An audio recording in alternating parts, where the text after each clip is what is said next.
Great to see you. I want to tell you a story. I have the paper here in case I forget how it goes, because I haven't told it for a while, but I think I'll remember, but I'm ready to peek if I have to. It's called the best meal, but it could also be called the Sabbath meal. Do you know what Sabbath is? Sabbath is the day of the week that is set aside to be a day of rest. And it used to be something that people took very seriously in our culture, and not so much anymore. For Christians, the Sabbath was Sunday. For Jews, it would start at sundown on Friday and go till sundown on Saturday. And people didn't work during that time. Well, you know things are a little different now. But this is a story called The Best Meal. And it's about a chef. A chef is someone who cooks fancy meals. She was a really, really great chef. And she loved to prepare very fancy meals. And she loved to teach other people how to make the wonderful dishes that she loved to make. And then she would throw these big fancy parties, and everybody would come and eat all of this special food, and all you could hear would be people chewing and going, ooh, oh, that's so delicious. Now, of course, every time she threw a party, and she did this every month, she wanted new things for people to try, right? So she had to do a lot of traveling to discover new recipes and new dishes, and she would go all over the land visiting different places. And when people knew she was coming, they would get very excited and they'd give her a big welcome, and all the best cooks in town would bring out their best recipes and hope that there would be things she liked enough to go back and use in her hometown. So once she had been, so you can imagine she ate a lot of different kinds of food, and she loved trying different things. Well, she was on her way home from one of these trips, and she decided that instead of continuing traveling, she was going to stop and have dinner and rest for the night and finish going home in the morning.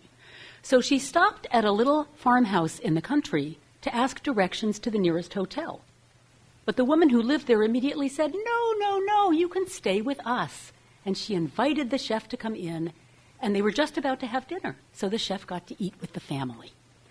So Mother was taking the casserole out of the oven, and Brother was finishing chopping up the vegetables and tossing them with dressing for a salad, and Sister was slicing the bread. And the chef wanted to help too, so she set the table. And they all sat down together to eat. But before they ate, they all took hands around the table. The chef felt the sister take her hand on the one side, so she reached out and took the brother's hand on the other side. And while they were holding hands, the mother said, "To have food on the table," and the children replied, "is a blessing." And then the mother said, "To see the sunset and know the sun will rise again in the morning," and the children said, "is a blessing." And then the mother said, "The love of family and the warmth of friendship and the grace of the Spirit," and the children replied, "is a blessing." And that time the chef joined in too, and everyone laughed because they were so happy she had joined them in saying grace. And then during the meal, they shared stories about their day, and they laughed together. And the food was the most delicious that the chef had ever tasted. And after the children went to bed, she said to the mother, "I have got to have your recipes to take home and use." Well, the mother was very honored. She knew who this was by now. And she had just served this, what she thought was a very simple meal. But she was happy to give the chef her recipes, and she did. And the next day, the chef went on her way, and she immediately began preparations for her next dinner. She called her student chefs together, and she said, "These are the new recipes. I want you to make them perfectly." She invited all of her fanciest friends to come to this wonderful dinner. She thought it was going to be so perfect. The chefs worked hard to get it exactly right. They served the meal, and it didn't taste the same. It wasn't as good. And the chef was very upset. First, she called her students together, and she said, "What did you do wrong?" And they insisted that they had made the recipes exactly the way they were written down. So then the chef had people go and get the mother and bring her to the house. And she said to the mother, "What did you leave out?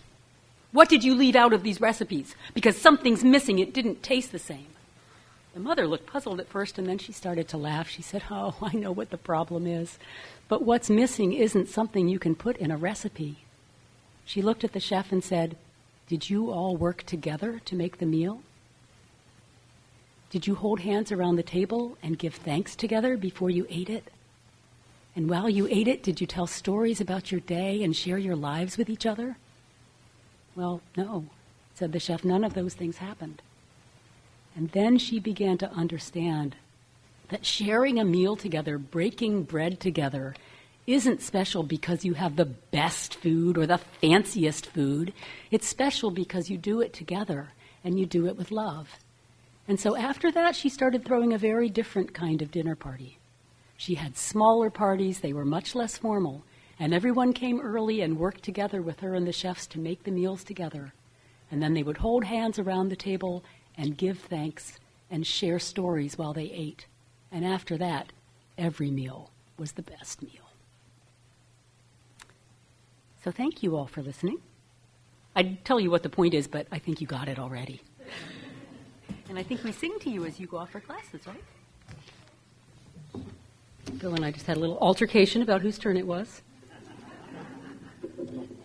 And I actually...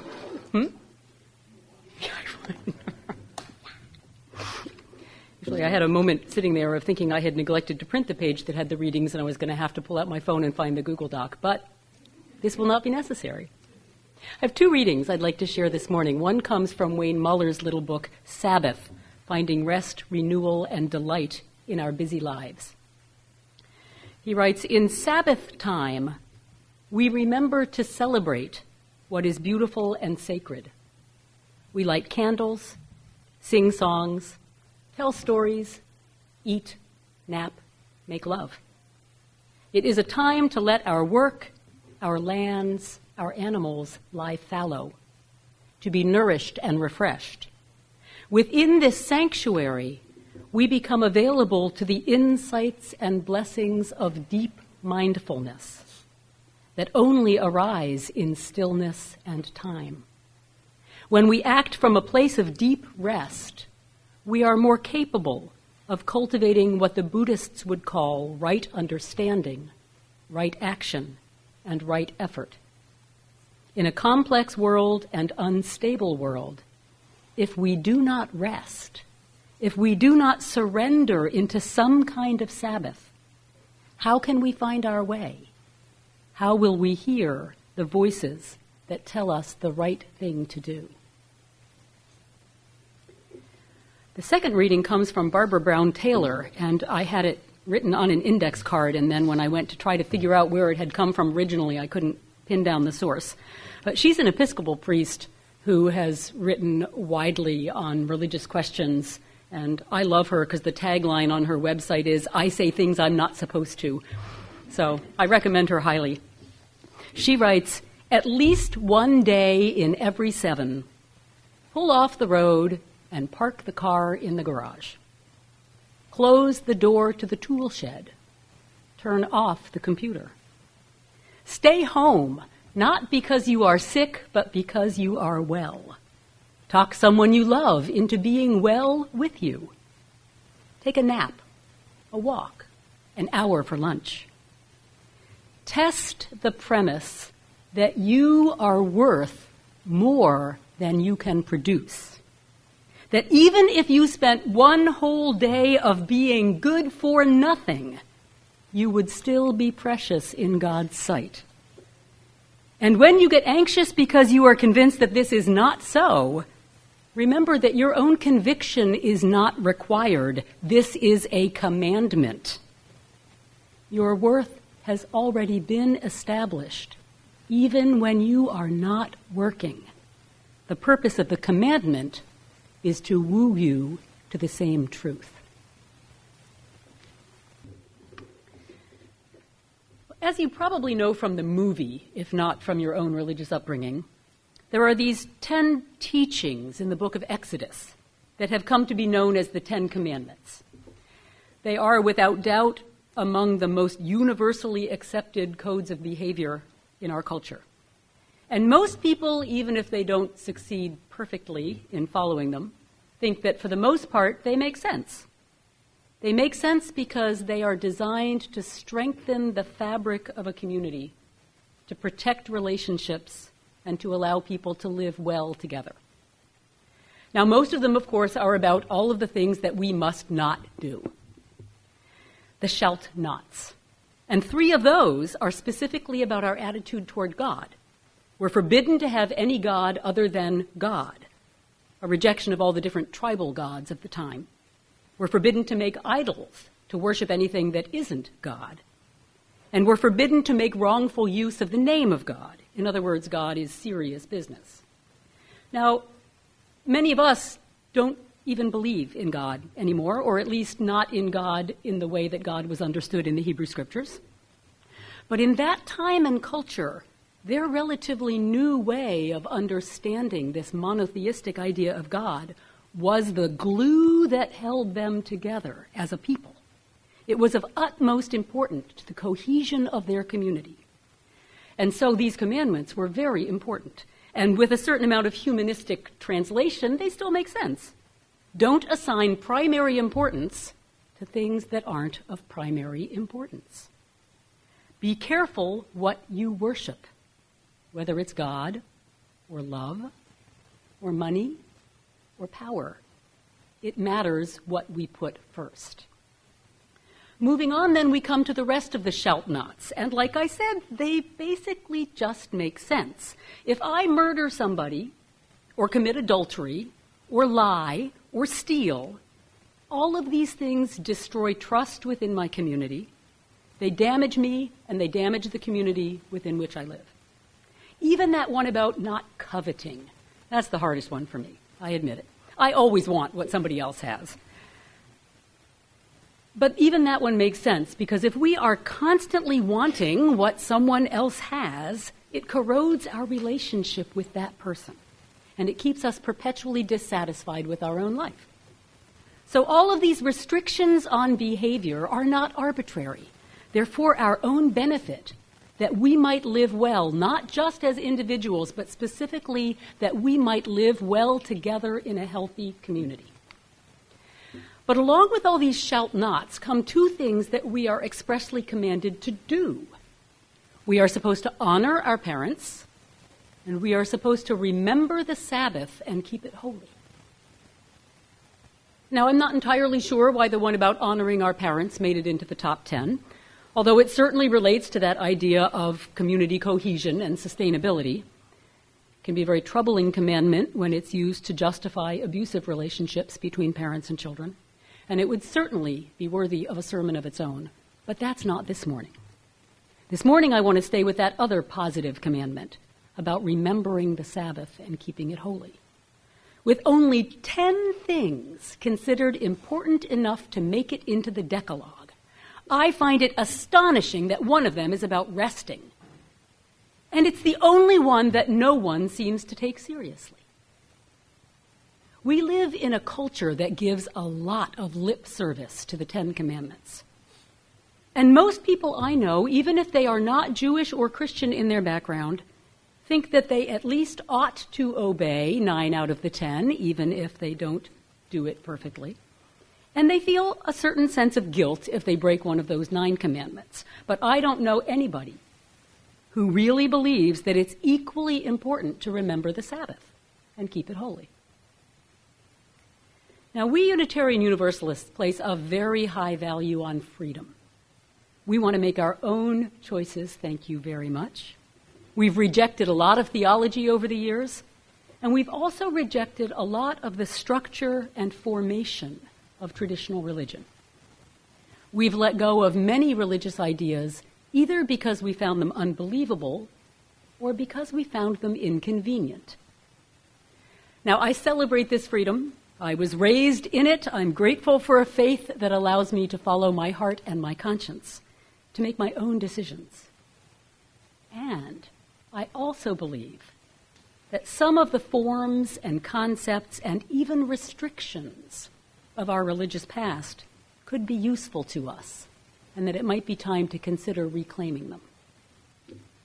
Now, some of you are old enough, like me, to remember a time when Sunday was quieter than the rest of the week. Who can remember those days? It was really different, right? I inherited a set of building blocks, these lovely walnut building blocks that had been my father's when he was a child. We called them the Sunday blocks. Dad was born in 1923, and in his youth, those blocks were saved as a special treat for Sunday afternoon when rowdier activities were frowned upon. I grew up in a liberal humanist Unitarian household in the 1960s. So honoring the Sabbath really wasn't part of my frame of reference, except that we always went to church. Okay, we always went to our little lay-led humanist UU fellowship meeting at the local YWCA, which was not exactly church, but we went as religiously as my Catholic friends went to Mass. We didn't go to the mall or even the grocery store because we couldn't. My dad actually stayed home in the afternoon on Sundays and read the paper instead of spending the day at his office. Now, the word for holy in the ancient Hebrew is kadesh, which means set apart, other, different, with the implication that this difference is of a special and positive nature. The Sabbath was supposed to be a day set apart, treated differently than the other days. And in our odd, humanist New York Times reading way, our family observed it. In part because so much of the world simply stopped that there weren't that many other options. I remember when various commercial establishments began to open on Sunday.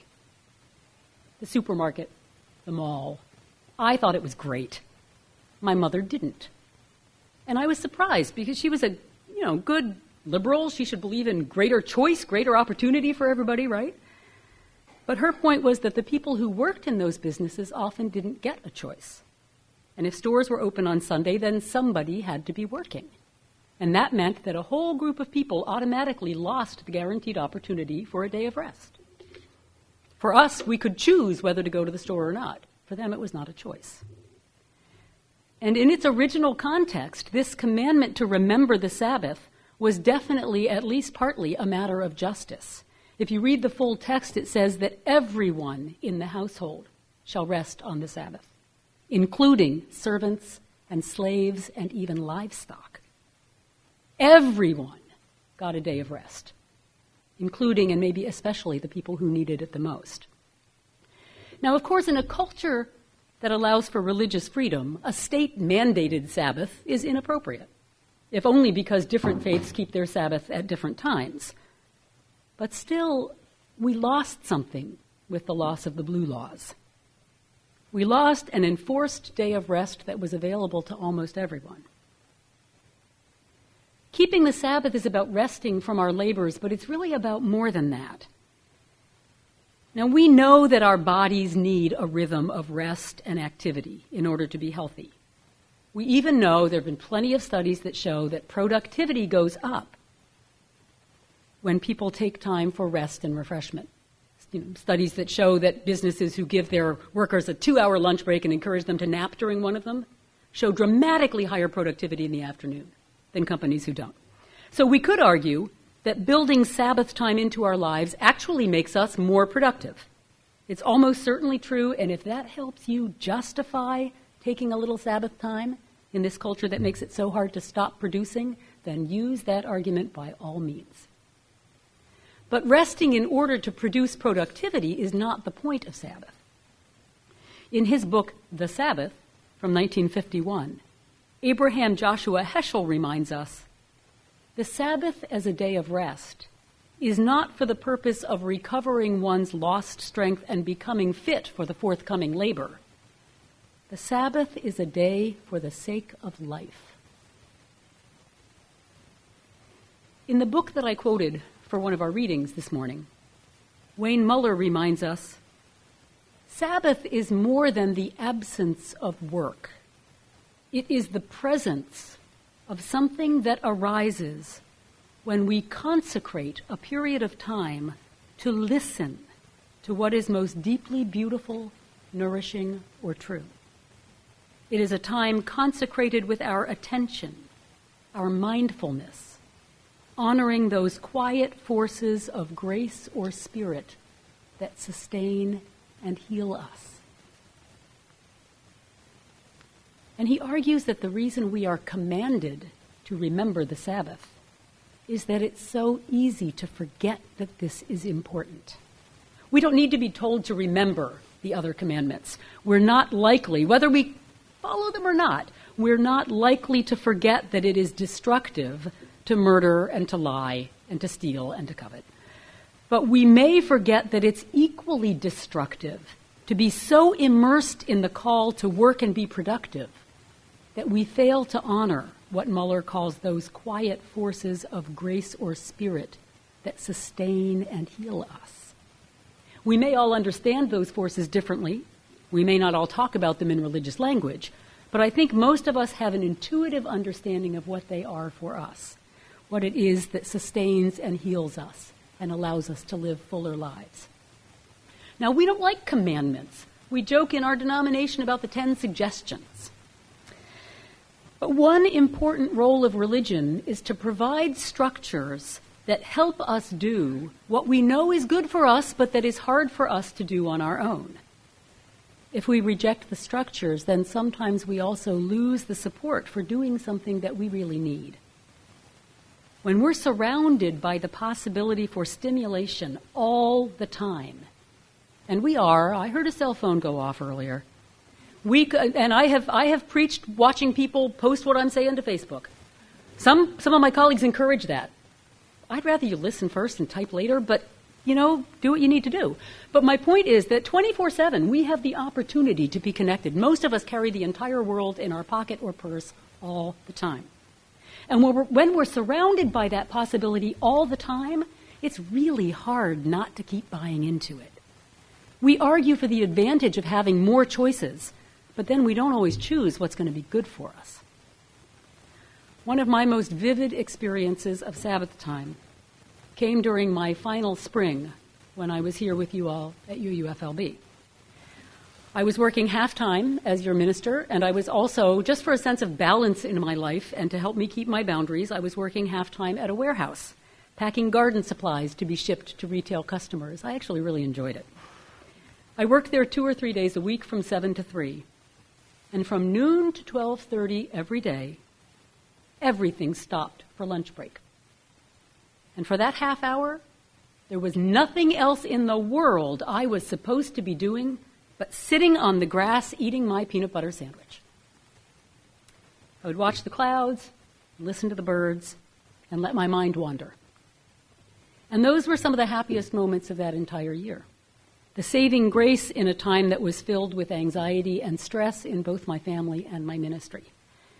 I had realized at that point with great pain that I could not continue in the role of a parish minister and was struggling with how to move forward with that. My parents had begun to decline, and I was struggling to figure out what they needed and how I was going to help them get it. My emotions were at the breaking point. I was anxious all the time. I lost about 10 pounds, and I wasn't sleeping. But during those lunch breaks, everything went quiet. Theoretically, there's no reason in the world why I couldn't have taken a half an hour out of my time when I was here at church or when I was at home, but I didn't. But at the warehouse, because everything stopped, I stopped too. Because no one expected us to do anything but rest during that half hour. And it became holy time. Now, Muller suggests that we think of this commandment to rest as a gift, not as a restriction. He tells this wonderful story of planting tulip bulbs. He had seen a display in a gardening magazine of just this riot of color, of all these different tulip bulbs, and he decided, I want that in my garden. So he ordered all these bulbs, and he planted them, and they got about this high, and the deer ate them down to the ground. And he did it the next year, and the same thing happened. And finally, even though he hated fences, he built a fence around his garden, and for the first time, the tulips grew tall enough to bloom, and he was able to experience that glorious riot of color in his garden. And then, of course, because he's a preacher, he has to draw a parallel between this and life, because that's what we do. And he acknowledged that we have come to expect these limitless choices. We don't want anything fencing us in or closing us off from anything else. We resent prohibitions and restrictions, but he asked, what if we hear those prohibitions with different ears? What if, like the fence around my tulips, these teachings are not the punitive restrictions of a grumpy, humorless parent, but rather a useful boundary that keeps out those things that would bring us harm? Time and again in spiritual practice, we are asked to imagine that certain limitations on our choices are actually seeds of greater freedom. I want to repeat that last line. Certain limitations on our choices are actually seeds of greater freedom. We no longer feel bound by the ancient commandments, and yet in the course of writing this sermon, I came to believe that remembering the Sabbath is as necessary to the well-being of people and their communities as any of those other rules that govern our interactions and keep us healthy.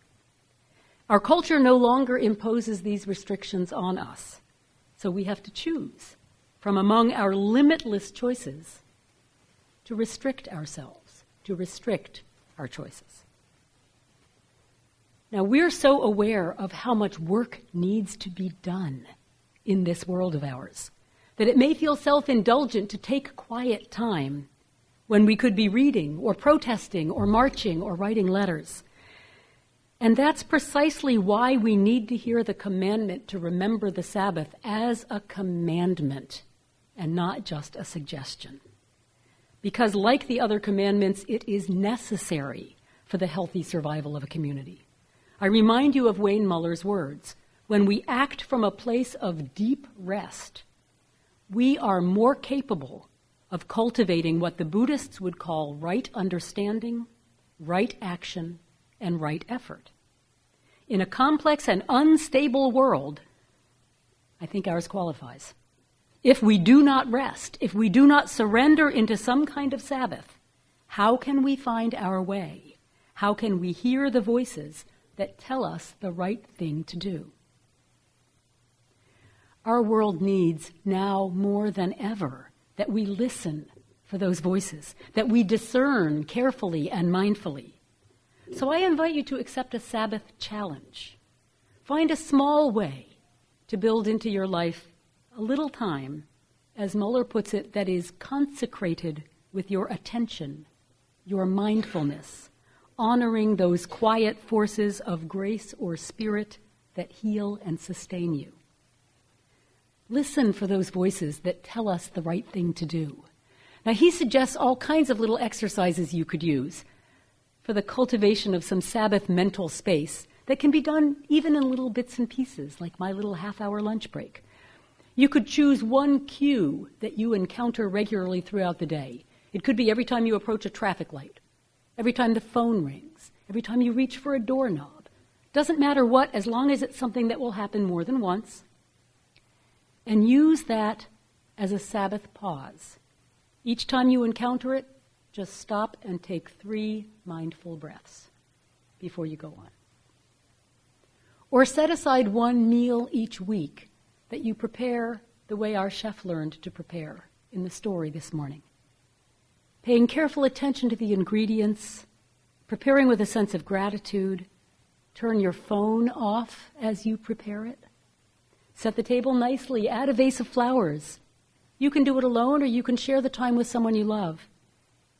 As our story reminds us, that kind of mindful preparation and then the sharing of the meal makes things so much more delicious. Or set aside a time each day where you just sit and light a candle and take a few meditative breaths. It doesn't have to be long. Or set aside a part of each day when you don't check your email or your text messages. Or I've had friends have entire days that were technology-free. Depending on what you do during the course of your life, not all of us can get away with that for a day. May our small, subversive Sabbath actions lead us to deeper internal peace and a clearer sense of right understanding, right action, and right effort. For your own well-being and for the well-being of your communities, I encourage you, I'm going to go a step further, I command you to find your own way to remember the Sabbath and to keep it holy.